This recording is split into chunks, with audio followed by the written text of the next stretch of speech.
Praise the Lord. जय मसीह की। प्रभु का धन्यवाद देते हैं आज के सुंदर दिन के लिए।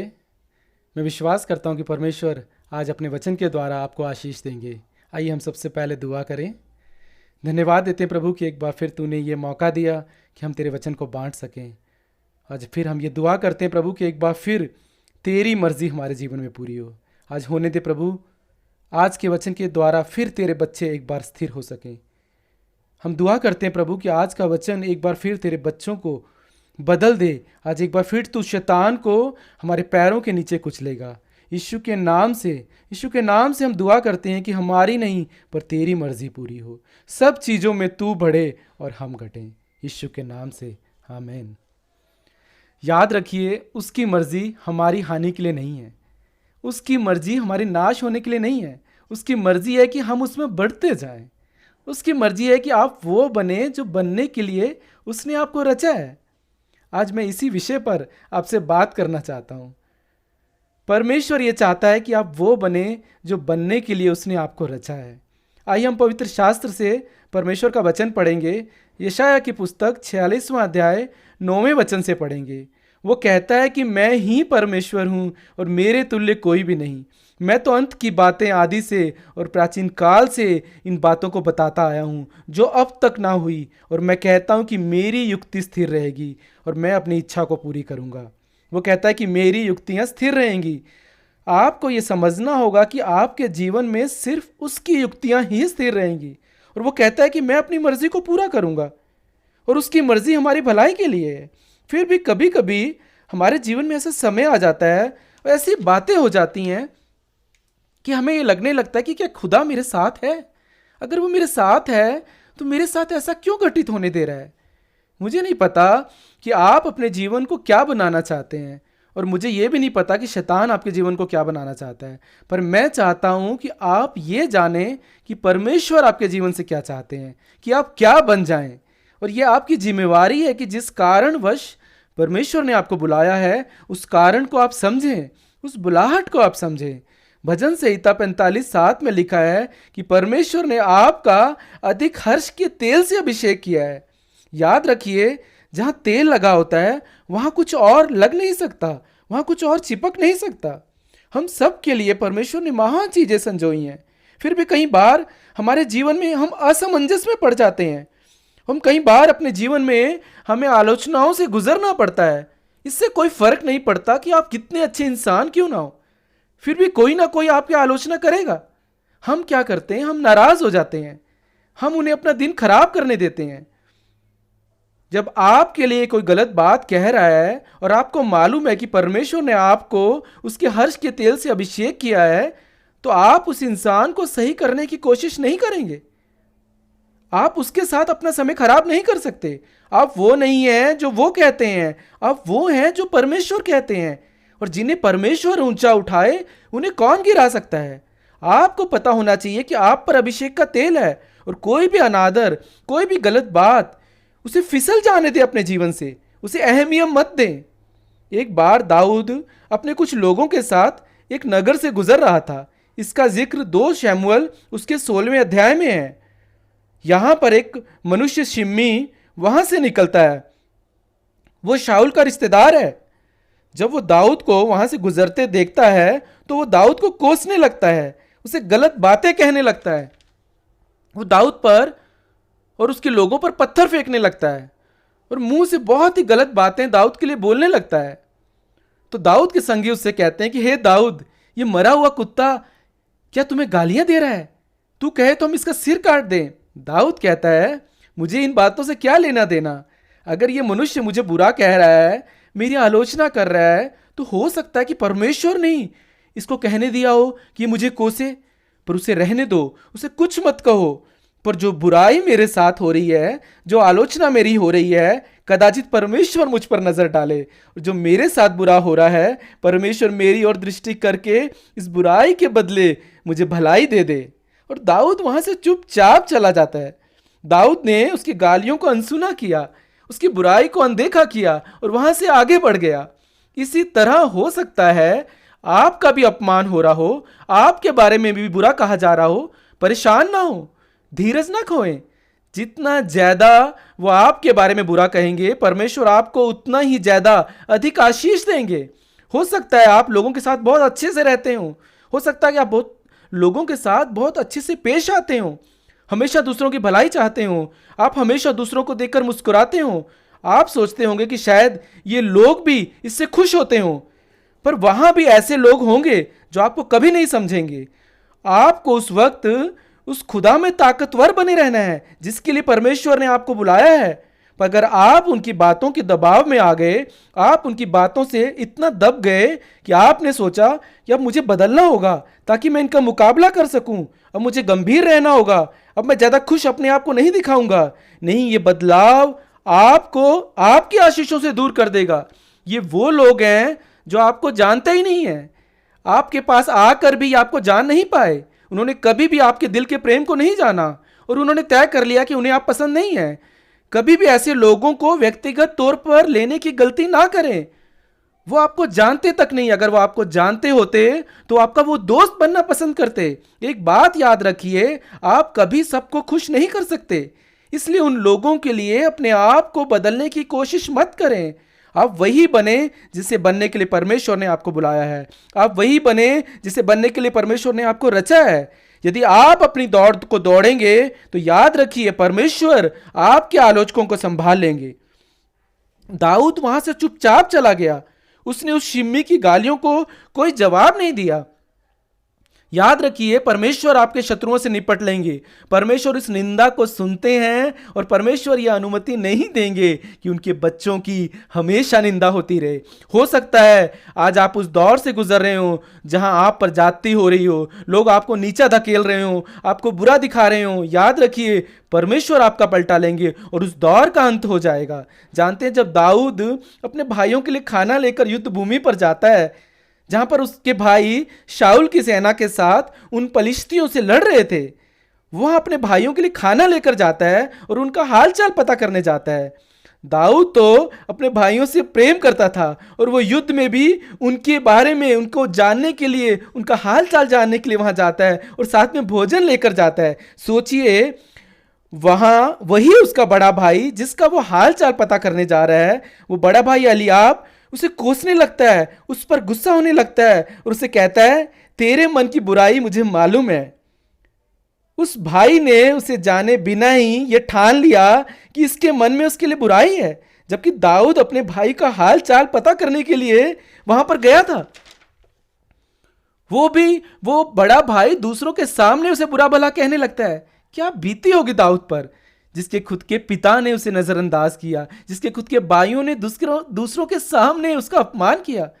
बड़ी तकलीफ होती है जब आपके अपने, जिन्हें आप अपना समझते हैं, आपको समझ नहीं पाते। आप उन्हें भोजन देने को जाते हैं उनके दुखों में, तो उसे भी वो कहते हैं कि ये मतलब रखते हैं।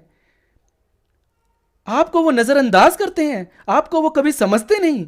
दाऊद का निरादर तो उनके अपनों से हुआ जिन्हें वो सबसे ज्यादा प्रेम करता था, पर वो जानता था कि उसका तो उस हर्ष के तेल से अभिषेक हुआ है, इसलिए उसने उन बातों को अपने साथ सटने नहीं दिया। उसने उन्हें झाड़ दिया, उसने उन्हें अपने ऊपर से फिसलने दिया उस तेल के द्वारा जिससे उसका अभिषेक हुआ था।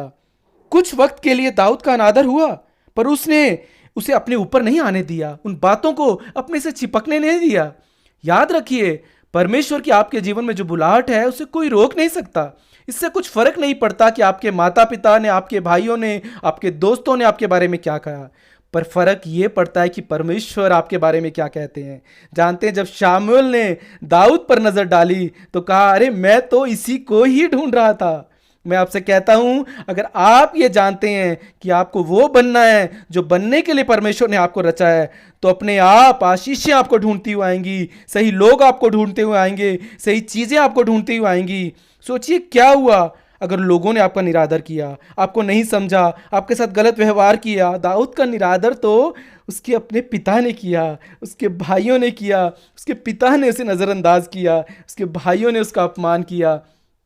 और भजन संहिता 41:11 में लिखा है कि दाऊद पर उसके शत्रु कभी जयवंत नहीं हो पाए, क्योंकि उस पर उस खुदा का अनुग्रह था, उस पर उसके अभिषेक का तेल था। जो लोग आज आपका अपमान कर रहे हैं, आपको पीछे धकेल रहे हैं, वही आपके जीवन में आपको ऊंचा उठता देखेंगे, क्योंकि जिस परमेश्वर की आप संतान हैं वो एक वफादार परमेश्वर है, वो एक निष्ठावान परमेश्वर है।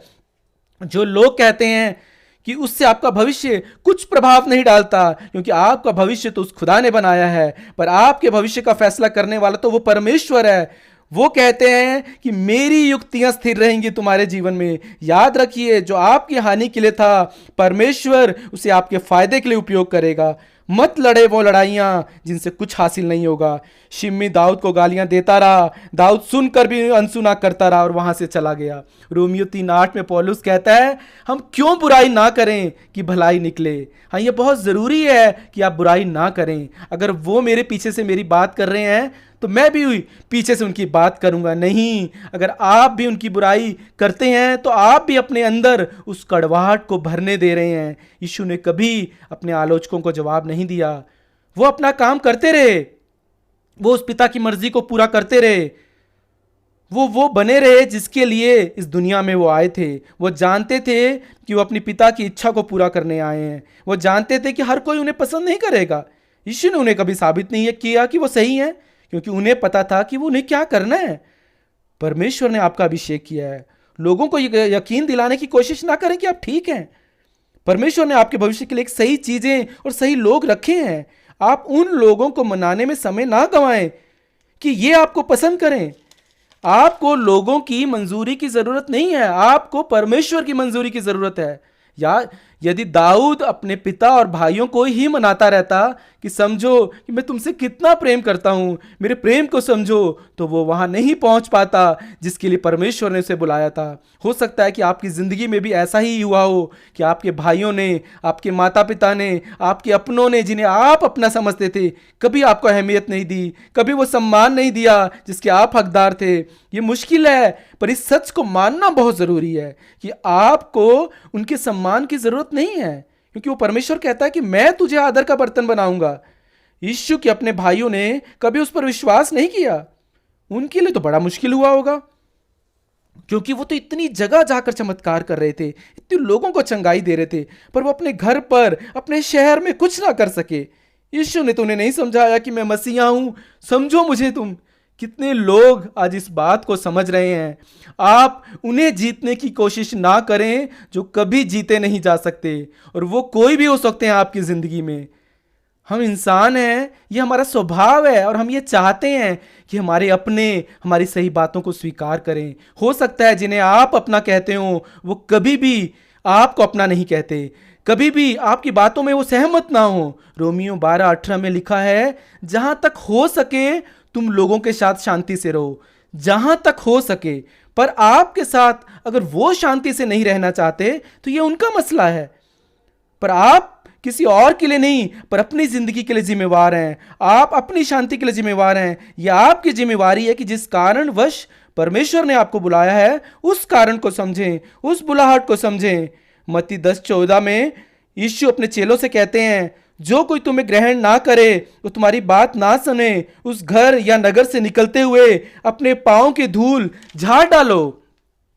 यीशु ने उनसे नहीं कहा सबको मनाते रहना जब तक वो मान ना जाएं। अरे समझो हम क्या बता रहे हैं, ये तुम्हारी भलाई के लिए, हम तुम्हारा भला चाहते हैं। यीशु ने कहा जो तुम्हारी ना सुने वहां से बाहर निकलो और आगे बढ़ो। देखो, आप लोगों से प्रेम करो, आप उनका आदर करो, पर अगर वो आपको स्वीकार ना करें तो उन्हें झाड़ दो और आगे बढ़ो। आज यीशु कह रहे हैं जो मैं कह रहा हूं वो करो, आगे बढ़ो वो बनने के लिए जो बनने के लिए मैंने तुम्हें रचा है।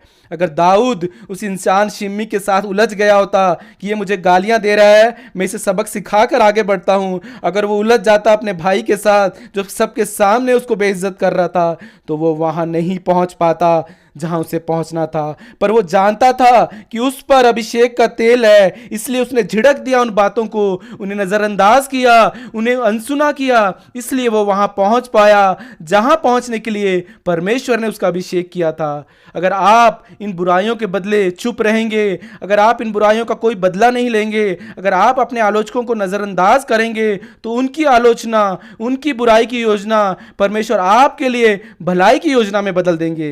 पौलुस कहता है हम बुराई ना करें ताकि हमारे लिए भलाई निकले। यूसुफ के भाइयों ने तो उसे बेचने की घृणित योजना बनाई, पर यूसुफ ने उनसे बुराई नहीं की और परमेश्वर ने उस दासत्व की योजना को बदलकर आशीष की यात्रा में बदल दिया।